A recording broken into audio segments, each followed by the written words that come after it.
Hello दोस्तों, नमस्कार। स्वागत है आप लोगों का टेट क्लियर चैनल में और मेरा नाम है वैभव शर्मा। तो देखिए दोस्तों, आज हम लोग देखेंगे जुलाई सीटेट 2021 के लिए महत्वपूर्ण प्रश्न जो कि परीक्षाओं में बार बार आते हैं। तो चलिए आज हम लोग शुरू करते हैं ऐसे प्रश्न जो परीक्षाओं में बार बार आते हैं। तो ये जो जुलाई वाला सीटेट है, आप लोग जानते हैं कि इसका लगभग 15 जून से हो सकता है फार्म भरना चालू हो जाए। तो वो अभी एग्ज़ाम तो अभी होगा नहीं, वो एग्ज़ाम लगभग हमारे हिसाब से सितंबर अक्टूबर के बाद ही होना चाहिए। तो चलिए पहला प्रश्न हम लोग देखते हैं। पहला प्रश्न है, निम्न में से कौन सा कारक अधिगम को अभिप्रेरित करने वाला है? तो बताइए, 4 विकल्प आपके सामने दिए हुए हैं।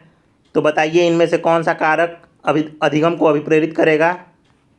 तो इसका राइट आंसर होगा लक्ष्यों को प्राप्त करने के लिए व्यक्तिगत संतुष्टि। तो देखिए दोस्तों, यदि आपके अंदर किसी भी लक्ष्य को प्राप्त करने के लिए व्यक्तिगत संतुष्टि नहीं है, यदि कोई लक्ष्य आपको प्राप्त करना है और आप उसके लिए व्यक्तिगत रूप से अभिप्रेरित नहीं हैं, मतलब आपके अंदर उस चीज़ को पाने की इच्छा अगर अंदर से नहीं है, तो आप उस चीज़ को सीख नहीं सकते हैं। तो देखिए, अधिगम को अभिप्रेरित करने वाला महत्वपूर्ण कारक क्या होगा कि लक्ष्यों को प्राप्त करने के लिए व्यक्तिगत संतुष्टि हो। नेक्स्ट देखते हैं दूसरा प्रश्न। दूसरा देखिए, वाइगोत्स्की ने बच्चों को अधिगम में निम्नलिखित कारकों में से किसी एक की भूमिका के महत्व पर सबसे ज़्यादा जोर दिया है। तो बताइए वाइगोत्स्की ने किसकी भूमिका पर सबसे ज़्यादा जोर दिया है? सामाजिक, वंशानुगत, मानसिक, शारीरिक। तो जहाँ भी वाइगोत्स्की का नाम आए, आप लोग वहाँ आंख बंद करके सामाजिक लगा सकते हैं। तो देखिए, वाइगोत्स्की ने किस पे ध्यान दिया है? वाइगोत्स्की ने बच्चों को सामाजिक पक्ष को ध्यान दिया है। नेक्स्ट क्वेश्चन हम लोग देखते हैं तीसरा। ये सब दोस्तों आप लोगों के परीक्षाओं में बार बार आते हैं। तो तीसरा प्रश्न है, बुद्धि लब्धि परीक्षण में 16 साल के एक बच्चे की आयु 75 है, तो उसकी मानसिक आयु कितनी होगी? तो आप लोगों को इसको ज्ञात करने के लिए बुद्धि लब्धि का सूत्र ज्ञात होना चाहिए। तो बुद्धि लब्धि का सूत्र क्या होता है? बुद्धि लब्धि का सूत्र होता है MA/CA गुणित 100। MA क्या है? MA व्यक्ति की मानसिक आयु है। CA क्या है? CA उसकी वास्तविक आयु है। तो देखिए यहाँ पे क्या लिखा है, यहाँ पे लिखा है 16 साल के बच्चे की स्कोर 75 है। तो ये इतना बराबर क्या होता है? ये IQ के बराबर होता है, मतलब बुद्धि लब्धि के ये बराबर होता है। तो बुद्धि लब्धि इसमें पहले ही से 75 दे दिया है और बच्चे का उम्र कितना दिया है? 16 साल। ये कौन सा उम्र है? उसका वास्तविक उम्र है। तो ये यहाँ पे हो जाएगा CA के जगह पे 16 साल और 75 हो जाएगा इसका IQ। तो चलिए अब हम लोग देखते हैं इसका क्या हो जाएगा। तो इसका हो जाएगा, तो देखिए दोस्तों, IQ बराबर कितना दिया है? IQ बराबर आपका दे दिया है 75 और CA कितना दिया है? CA दिया है 16। तो देखिए सूत्र पे हम लोग रखते हैं 75 गुणित 16 बटे में 100 बराबर MA हो जाएगा। ये देखिए, इसको हम लोग काटते हैं 4 से, 4 चौके 16, 4 पचीसियम 50 और 25 तिहाई 75। तो इसका कितना हो जाएगा? 4 तिहाई 12, मतलब इसकी मानसिक आयु कितनी हो जाएगी? 12 साल। 12 साल इसकी हो जाएगी मानसिक आयु। किसकी? 16 साल के बच्चे की।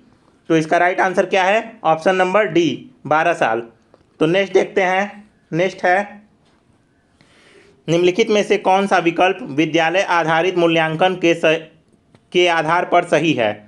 तो बताइए इनमें से कौन सा विकल्प विद्यालय आधारित मूल्यांकन पे सही है?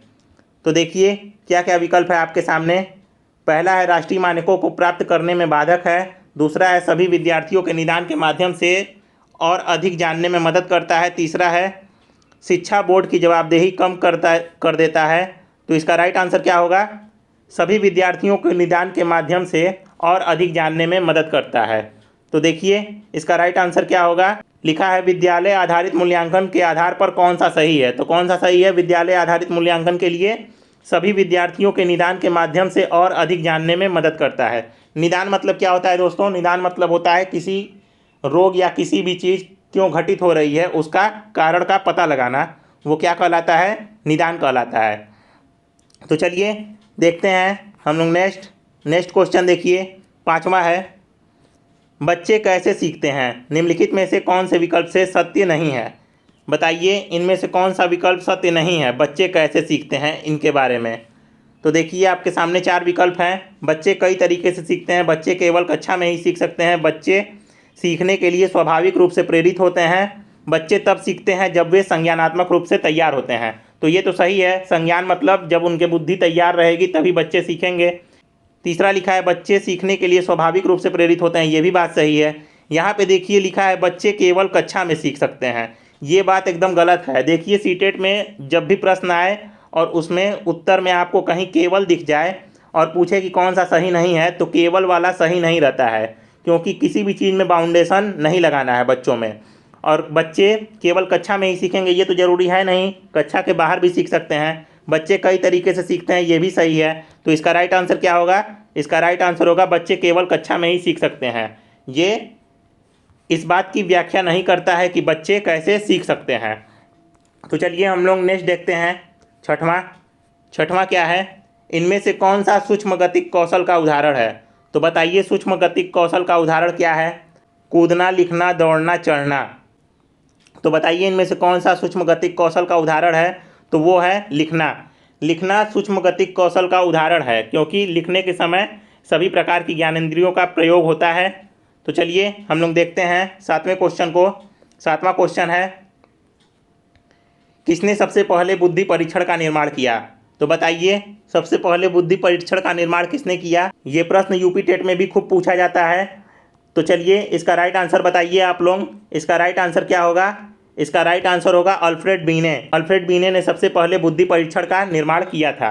तो चलिए नेक्स्ट क्वेश्चन देखते हैं। 8वां प्रश्न है एक विकलांग बच्चा पहली बार विद्यालय आता है तो एक शिक्षक निम्नलिखित में से क्या करेगा? बताइए एक शिक्षक निम्नलिखित में से क्या करेगा? अगर कोई विद्यालय में आपके विकलांग बच्चा आता है तो आपको क्या करना चाहिए? ऑप्शन 1 है उसकी विकलांगता के अनुसार एक विशेष विद्यालय में उसको भेज देना चाहिए, अन्य छात्रों से दूर रखना चाहिए, सबसे पहले एक प्रवेश परीक्षा का संचालन कराना चाहिए, सहयोगी योजना विकसित करने के लिए बच्चों के अभिभावकों के साथ चर्चा करनी चाहिए। तो देखिए एनसीएफ में कहा गया है कि सभी बच्चों को एक साथ आप लोगों को लेके चलना है।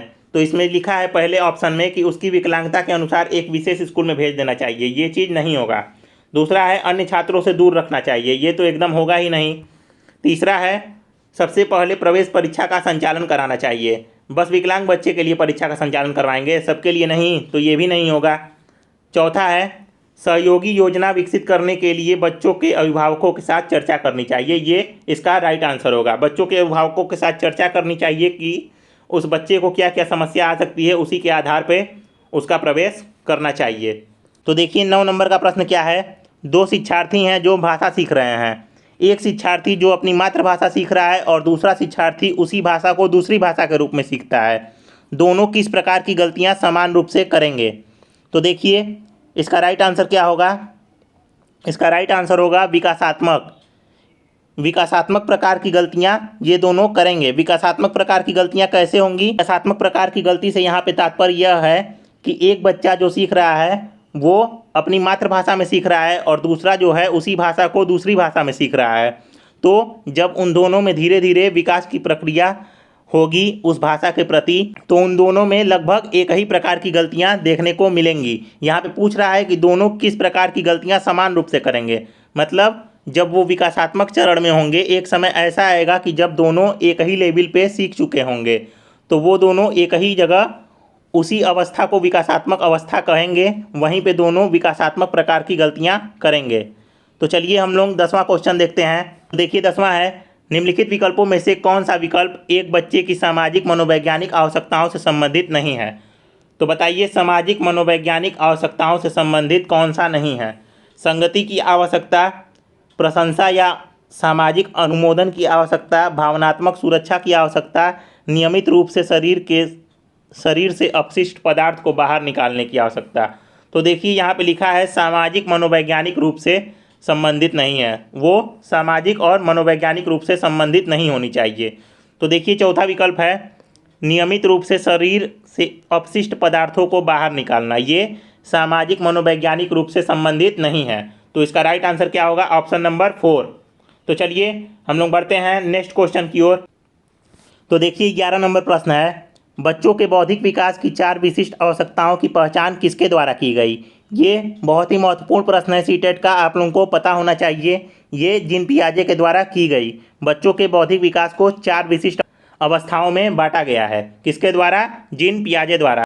तो देखिए दोस्तों, पियाजे ने कौन कौन सी 4 अवस्थाएं बताई थी। तो पहला था इंद्रिय जनित गामक अवस्था, जो था 0 से 2 वर्ष तक। दूसरा था पूर्व संक्रियात्मक अवस्था, 2 से 7 वर्ष तक।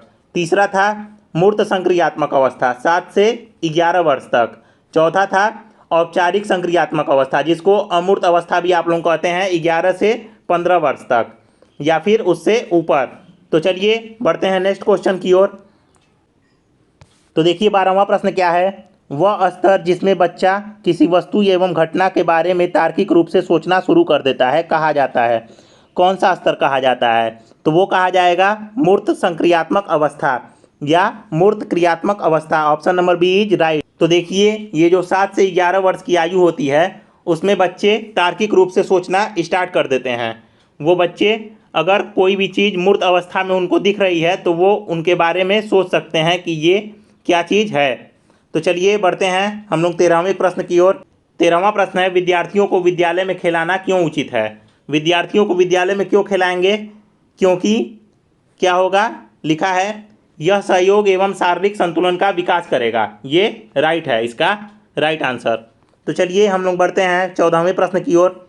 14वां प्रश्न है, परिवार एक साधन है। परिवार के कैसा साधन है? परिवार एक अनौपचारिक शिक्षा का साधन है। ये इसका राइट आंसर होगा, क्योंकि परिवार औपचारिक रूप से तो शिक्षा देता नहीं है। परिवार में कई प्रकार की शिक्षाएं मिलती हैं जो विद्यालय से भिन्न भी होती हैं। तो चलिए हम लोग बढ़ते हैं 15वें नंबर प्रश्न की ओर। देखिए 15वां प्रश्न है, एक शिक्षक विद्यार्थियों में सामाजिक मूल्यों को विकसित कर सकता है। तो कैसे विकसित कर सकता है? महान व्यक्तियों के बारे में बोलकर। तो देखिए, अगर महान व्यक्तियों के बारे में बोलेंगे केवल, तो उससे सामाजिक मूल्य का विकास होगा? नहीं, ये गलत बात है, आपको कुछ करके दिखाना पड़ेगा। तो नेक्स्ट क्या है, इसमें लिखा है उन्हें अच्छी कहानियाँ सुनाकर। केवल अच्छी कहानियाँ सुनाने से उनमें सामाजिक मूल्य का विकास नहीं होगा, तो ये भी गलत।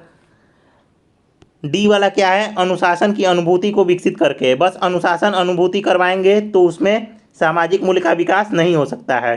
तो इसका राइट आंसर होगा ऑप्शन नंबर सी, आदर्श रूप से बर्ताव करके। आप खुद आदर्श रूप से बर्ताव करेंगे तब उस व्यक्ति में या विद्यार्थी में सामाजिक मूल्य विकसित किया जा सकता है। तो बढ़ते हैं 16 नंबर प्रश्न की ओर। देखिए 16वां प्रश्न क्या है, एक शिक्षक के लिए सबसे महत्वपूर्ण क्या है? एक शिक्षक के लिए सबसे महत्वपूर्ण क्या है? तो क्या है, कक्षा में अनुशासन बनाए रखना।